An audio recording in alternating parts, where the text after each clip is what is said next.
इन्हां भगतां दे चों भगत सदने जी का भी अपना एक खास स्थान है। गुरु ग्रंथ साहिब जी महाराज विच आप दा एक बड़ा ही पावन ते फिलसफे नाल पूरत एक शब्द है, जिस दियां अस्थाई पंक्तियां ने, तौ गुण कहा जगत गुरा, जो कर्म न नासे, सिंह शरण कत जाइए, जो जमपुग ग्रासे। साडे देश विच कर्म सिद्धांत की बड़ी चर्चा है और आखिर सब कुछ कर्मां ते ही निबड़दा है। जैसे कोई कर्म करता है वैसे कोई उदा फल भोगदा है। भोगे बिना कर्म नाश नहीं होंदे। भारत दा धार्मिक चिंतन, भारत दा धार्मिक दर्शन बस इस विचार पे खड़ा है, जे कर्म कुछ होया है ते भोगे बिना उसने नसना नहीं, जे कर्म कुछ कीता है तां उदा फल झोली दे च पाना ही पएगा। भगत सदना जी तो चूंकि कुछ कर्म ऐसे होए ने कसाई सन, जिंदगी का बेशतर हिस्सा मांस वेचदियां लंघिया, जीवां नूं ज़बह करदियां लंघिया, ते जो हुण इस तरह के पुरुष के सामने ये विचार रखो कि कीते हुए कर्मां दा फल ते भोगना ही पएगा, फिर एक ख्याल पैदा होता है ईश्वर की बंदगी का की मतलब है, फिर ओदी इबादत का की मतलब है। तो एक गिले के रूप में भगत सदना जी कहते ने, तौ गुण कहा जगत गुरा, हे जगत दे गुरु, हे जगत नूं प्रेरणा देने वाले परिपूर्ण परमात्मा, फिर तेरे विच की गुण है कि तेरी बंदगी करदियां होया भी जे मैं कर्मां दी मार भोगनी है तो फिर तौ गुण कहा, तेरे विच गुण की है, फिर ते कोई गुण नहीं रह गया, फिर तेरे कोल आण दी लोड़ की पै गई। तौ गुण कहा जगत गुरा, जो कर्म न नासे, सिंह शरण कत जाइए, जो जमपुग ग्रासे। शेर दी शरण विच जाइए ते गिद्दड़ खा लवे, गिद्दड़ झपटा मार के नाश कर देवे, तो फिर शेर दी शरण विच जाण दी लोड़ की है। प्रभु दी शरण विच जाइए, ओदी बंदगी करिए ते कर्मां दी मार सहारनी पै जाए, तो फिर बंदगी दा फल की है, इबादत दा फल की है। गुरु नानक देव जी महाराज कहते ने, लख मड़िया कर इकट्ठे, एक रतीले भाए, लोका मत को फक्कड़ पाए, लख मड़िया कर इकट्ठे, एक रतीले भाए। ऐ बंदे मतां किधरे भुले खिच तो पै, लखां मन लकड़ियां एक चिंगारी नाल भस्म हो जांदियां ने। रंचक मात्र नाम दा जाप, सुरत शब्द की कागरता नाल कीता होया जाप, लखां जिंदगियां दे पाप धो देंदा है। अनंत जन्मां दे पाप साड़ के राख कर देंदा है, सुआ कर देंदा है। ये नाम दी बरकत है, ये नाम दी महिमा है, ये नाम दी ताकत है। तो भगत सदना जी महाराज कहते ने, आप पुराणिक प्रसंग सामने रखते ने, निरप कन्या के कारणे, एक भया भेखदारी, कामारथी स्वार्थी, वाकी पैज सवारी। विष्णु जैसे कपड़े पहन के, विष्णु का ही रूप धारण करके एक विकारी, एक कामार्थी विष्णु का रूप धारण करके एक राजकन्या नूं ठगन लगा है और रोज उस कन्या नूं प्रभावित करता है। एक दिन गीत गा रहा सी प्रभु दे, जुड़ गया, जुड़दिया ही पखंड खत्म हो गया, जुड़दिया ही भेख उतर गया, जुड़दिया ही ख्याल आया जे मैं बाहरों विष्णु बनया ते हुण मैनूं अंदरों बनना चाहिए। जमीर दी आवाज आई, विष्णु दा तैं रूप बनाया, विष्णु दा तेरे कोल मन नहीं है। देवते दी तूं काया बना लई, पर देवते वाली तेरे कोल जमीर नहीं है।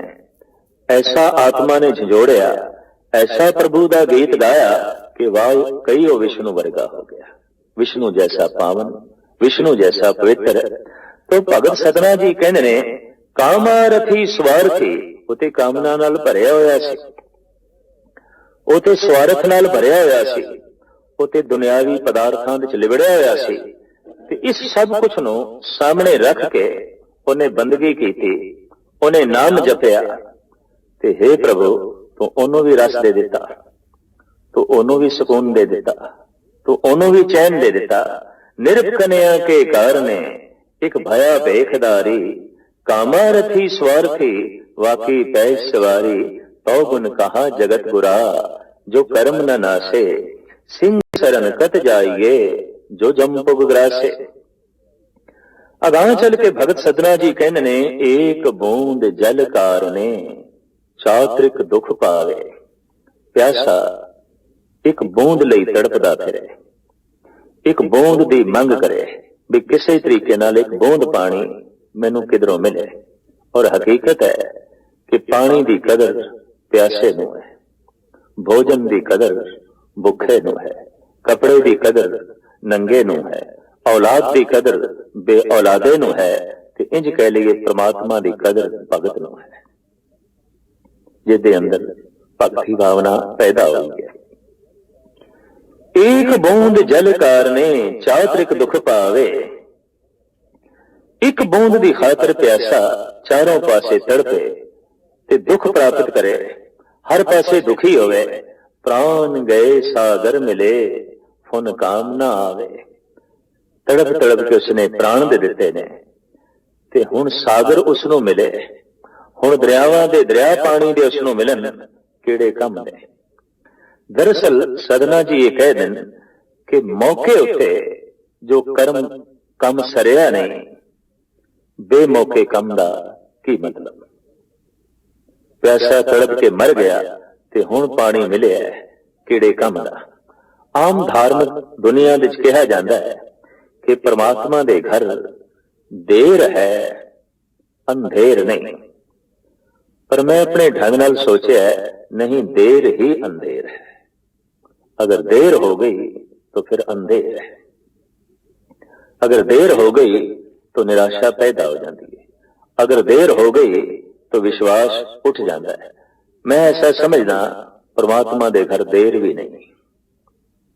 जैसे अग दे हथ पाइए उसे वक्त हथ सड़दा है, जैसे फुल्लां कोल बैठिए उसे वक्त महक मिलती है, जैसे बर्फानी पहाड़ हिमालय दे कोल बैठिए उसे वक्त ही जो है ठंड मिलती है। इसे तरीके नाल शुभ कर्म करिए उसे वक्त फल मिलता है, अशुभ कर्म करिए उसे वक्त फल मिलता है। शुभ कर्म मनुख नूं खेड़ा देंदा है, सुकून देंदा है, शांति देंदा है, हुलास देंदा है। अशुभ कर्म मन बेचैन कर देंदा है, पीड़ित कर देंदा है, मैला कर देंदा है।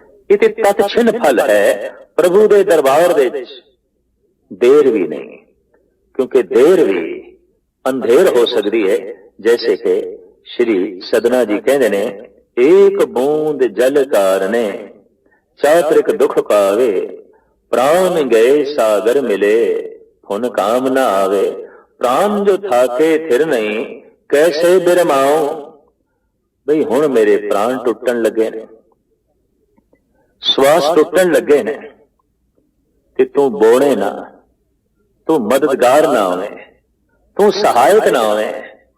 प्राण जो थाके थिर नहीं कैसे बिरमाओ। बूढ़ मुए नौका मिले कहो काहे चढ़ाऊं। डुब गया मैं ते हुण तू नौका भेजी है, दस हुण कौन बैठेगा उस नौका ते। डुब गया अगला है, गर्क होने वाला गर्क हो गया, हुण नौका किहड़े काम दी।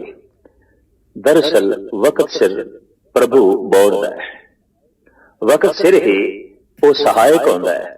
और सतगुरां दी बाणी कहंदी है, अचिंत कम करे प्रभ तिनके जिन हर का नाम प्यारा।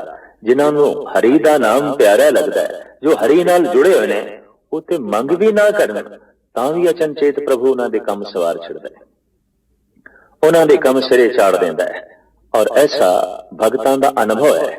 ऐसा ने भगतां ने अपनी जिंदगी दे विच देखिया है कि जिस कम बारे सोचिया भी नहीं कि हो सकता है, वो भी हो जाता है। अचंत कम करे प्रभ तिनके जिन हर का नाम प्यारा।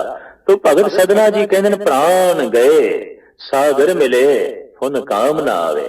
या डूब मुए नौका मिले कौकाए चढ़ाऊं।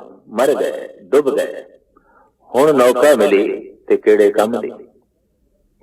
अखीर विच आप कहंदे ने मैं नाही कछ हो नहीं कछ आए न मोरा अवसर लज्जा राख ले सदना जन तोरा। हे प्रभु समय सिर लज्जा रख ले। वाकई भगतां नूं ते परमात्मा ही जो है लज्जा रखण वाला है, ईश्वर ही उन्हां दी लज्जा रखण वाला है। प्रभु जू तो कैलाज हमारी नीलकंठ नर हर नारायण नील बसन बनवारी। गुरु गोबिंद सिंह जी महाराज कहते हे प्रभु तू ही मेरी लज्जा रख, तू ही मेरी लज्ज दी पाल कर। तो श्री सदना जी कहते ने समय सिर मेरी लज्जा रख, समय सिर मेरा काम कर, वक्त सिर मेरा काम कर। सारी रात मैं तड़पदा रहां रोशनी लई, घर विच मेरे चानना होवे, दीवा जले ते दीवा ना मुयसर होवे, तेल ना मिल सके, दीवा ना मिल सके ते सवेरे सूरज चढ़िया ते तू दीवा देवे किहड़े काम दा, वो मेरे किस काम दा। दरअसल वक्त सिर जो मदद है वही मदद है, बेवक्ती मदद बेमैनी हो जाती है। इस वास्ते ये जिहड़े शब्द जुड़े हुए ने ईश्वर दे नाल कि ओदे घर दे च देर है अंधेर नहीं, दरअसल बेमैनी नहीं।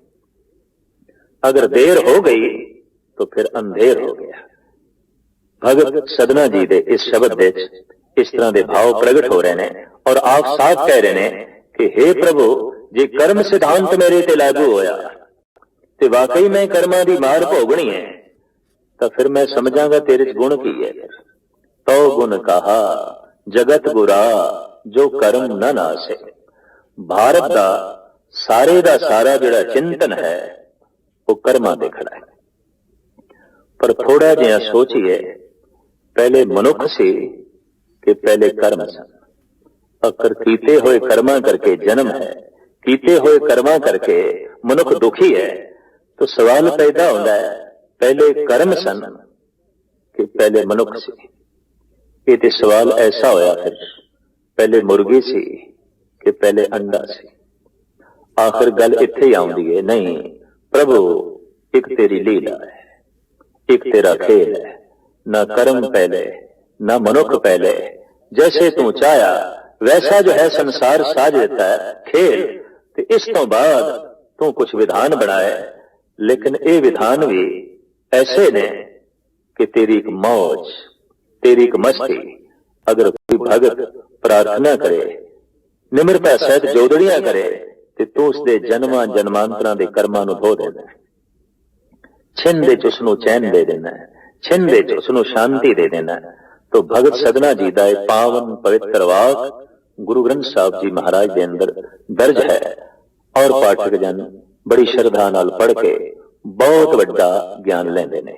गुरु ग्रंथ साहब जी महाराज एक ऐसे खजाने ने जिहदे गुरु नानक देव जी महाराज की बाणी है, गुरु अंगद देव जी महाराज की बाणी है, गुरु अमरदास गुरु रामदास जी ते गुरु अर्जन देव जी महाराज के गीत ने, गुरु तेग बहादुर साहब जी महाराज का बैराग दे नाल भरिया होया कलाम है।